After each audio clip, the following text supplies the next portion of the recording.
খানাকুল বিধানসভায় জোর কদমে প্রচারে নেমেছেন বাম সমর্থিত আইএসএফ প্রার্থী সাদ্দাম হোসেন। খানাকুলের ধরমপুর এলাকায় দলীয় কর্মী সমর্থকদের সঙ্গে নিয়ে এদিন কার্যত প্রচারে ঝড় তোলেন তিনি। বাড়ি বাড়ি গিয়ে সাধারণ মানুষের সঙ্গে কথা বলেন এবং নিজেদের পক্ষে সমর্থন চান। প্রচারের মাঝে বর্তমান রাজ্য ও কেন্দ্র সরকারের বিরুদ্ধে একাধিক অভিযোগ তোলেন প্রার্থী। চাকরি, স্বাস্থ্য ও শিক্ষা ব্যবস্থাকে কেন্দ্র করে তিনি তীব্র সমালোচনা করেন। তার দাবি, এই তিনটি গুরুত্বপূর্ণ ক্ষেত্রেই সাধারণ মানুষ বঞ্চিত হচ্ছেন এবং উন্নয়নের প্রতিশ্রুতি বাস্তবে পূরণ হয়নি। এছাড়াও আগামী দিনে বাম সমর্থিত আইএসএফ সরকার গড়ার ব্যাপারে তিনি আত্মবিশ্বাসী বলেও জানান।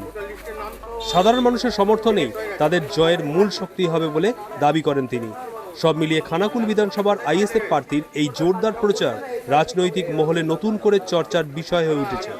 দেখুন বিস্তারিত।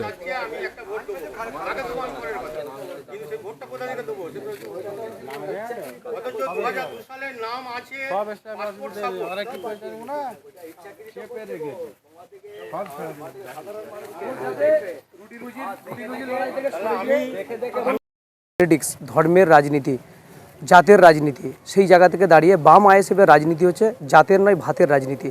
কর্মসংস্থান, শ্রমজীবী মানুষের কথা আমরা বলছি, খেটে খাওয়া মানুষের কথা বলছি। আলুর দাম যেভাবে পড়ে গিয়েছে, সেই চাষিদের ভোগান্তি থেকে শুরু করে বাড়ি বাড়ি ডোর টু ডোর ভিজিট করছি।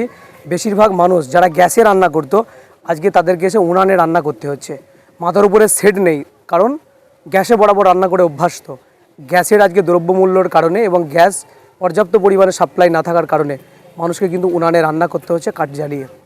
এই চরম ভোগান্তি থেকে দাঁড়িয়ে মানুষ কিন্তু ডিসাইড করে নিয়েছে এবং গতকাল থেকে নতুন একটা আতঙ্ক সৃষ্টি হয়েছে।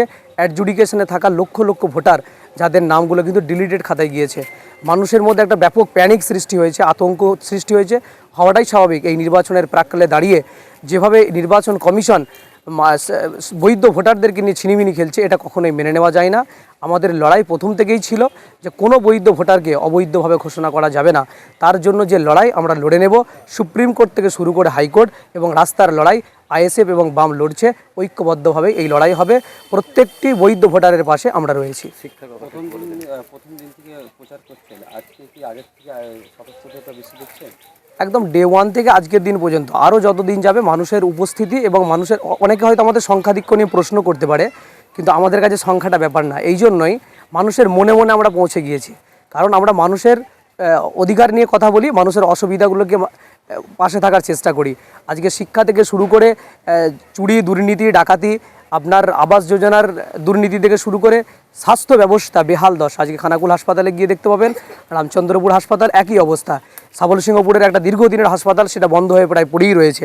সেই জায়গা থেকে দাঁড়িয়ে মহিলাদের নিরাপত্তার অব্যবস্থা রাজ্যের মহিলা মুখ্যমন্ত্রীর আমলে, এবং সবথেকে বড় কথা, শিক্ষার যে মেরুদণ্ড এই প্রজন্মের পুরো ভেঙে শেষ করে দেওয়া হয়েছে। এই মুখ্যমন্ত্রী, এই শিক্ষামন্ত্রীর যে পার্থ চট্টোপাধ্যায় ছিলেন, চুরির দায়ে আজকে তাকে জেলে যেতে হয়েছে। একাধিক ইস্যুতে আমরা মানুষের দুয়ারে পৌঁছাচ্ছি। মানুষ কিন্তু ক্ষিপ্ত এই দুই সরকারের বিরুদ্ধে। তারা খালি অপেক্ষায় রয়েছে 29শে এপ্রিলে, সেদিনে কিন্তু তাদের ভোট খাম চিহ্নে ভোট দিয়ে বিপুল ভোটে তারা জয়যুক্ত করবে।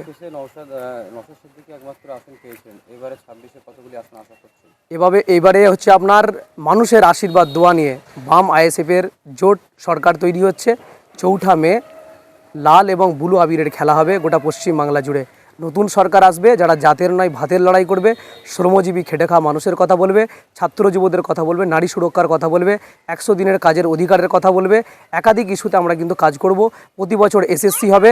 কোনো মাস্টার্স কমপ্লিট করা শিক্ষিত বেকার যুবকে কোয়ালিফাইডকে আপনার কলকাতার রাজপথে ধর্ণা দিতে হবে না চাকরির জন্য। তারা তাদের ন্যায্য মূল্যের যে চাকরি, তাদের যে অধিকার, সেই অধিকার তারা পাবে। এবং ন্যায্য মূল্য আপনারা জানেন, আজকে যেভাবে প্রতিদিন ক্রমবর্ধমান দ্রব্যের দাম বাড়ছে, সেই জায়গা থেকে দাঁড়িয়ে দুই সরকারই কিন্তু এই জায়গা থেকে উদাসীন হয়ে রয়েছে। আমরা 4 মে মানুষের আশীর্বাদ দোয়া ভালোবাসা নিয়ে সরকার হবে। সেই সরকার মানুষের অধিকারের জন্য কথা বলবে। কাল থেকেই সোশ্যাল মিডিয়ায় দেখা যাচ্ছে তৃণমূল কংগ্রেস একটি ছবি পোস্ট করছে আপনার, যেখানে দেখা যাচ্ছে হুমায়ুন কবিরের দলীয় একটি কার্যালয়ে আপনি বসে রয়েছেন। তৃণমূল কংগ্রেস আমার বিভিন্ন সোশ্যাল মিডিয়ায় আচ্ছা একটা বসে থাকা ছবি, যে আম জনতা উন্নয়ন পার্টির পার্টি হিসাবে আপনি বসে আছেন। তাতে অসুবিধা কোথায়? হুমায়ুন কবির সাহেব আগে কোথায় ছিলেন? তৃণমূল কংগ্রেসের সঙ্গেই তো ছিলেন না। তো যখন তৃণমূল কংগ্রেসের বিধায়ক ছিলেন, তখন তো এই হুমায়ুন কবির তাদের কাছে খারাপ ছিলেন না। যখন তিনি ওখান থেকে বেরিয়ে এসেছেন, তখন তিনি তাদের কাছে, তৃণমূলের কাছে খারাপ হয়েছেন।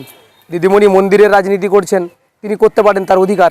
আর কেউ মসজিদের রাজনীতি করছে, তাকে ধর্মীয় উস্কানি দেওয়ার কথা বলে সরিয়ে দেওয়া হচ্ছে। যদিও আমরা মন্দির মসজিদের রাজনীতিতে বিশ্বাসী না, আমরা বলেছি ভাতের লড়াইয়ের কথা বারবার আমরা বলছি, জাতের লড়াইটা বন্ধ করার জন্য। মন্দির মসজিদ অবশ্যই হবে, কেন হবে না? হিন্দু ধর্মের মানুষদের পকেটের টাকা থেকে মন্দির তৈরি হবে, মুসলিমদের টাকা থেকে মসজিদ তৈরি হবে, আবহমান থেকে হয়ে আসছে। মন্দির মসজিদ তো কখনোই কোনো সরকারকে করতে হয়নি। বাম সরকার 34 বছর ক্ষমতায় ছিল, তাদেরকে কি কখনো দেখেছেন মন্দিরের জন্য টাকা ফান্ডিং করতে হবে? মসজিদের জন্য করতে হয়নি। মন্দির মসজিদের রাজনীতি বিজেপি করে, মন্দির মসজিদের রাজনীতি তৃণমূল কংগ্রেসও করে। সেই জায়গা থেকে দাঁড়িয়ে দিদিমণি একটার পর একটা মন্দিরে শিলান্যাস করছেন, আর কেউ মসজিদের কথা বলেছে বলে তাকে তৃণমূল কংগ্রেস থেকে বের করে দেওয়া হবে। সেই ব্যক্তির সঙ্গে যদি ছবি থাকে, অসুবিধা কোথায়? আমাদের সঙ্গে তো তাদের অ্যালায়েন্সের জন্য বারবার কথা হয়েছিল। সুতরাং বিভিন্ন রাজনৈতিক ব্যক্তিদের সঙ্গে আমাদের উঠা বসা হয়, কথা হয়।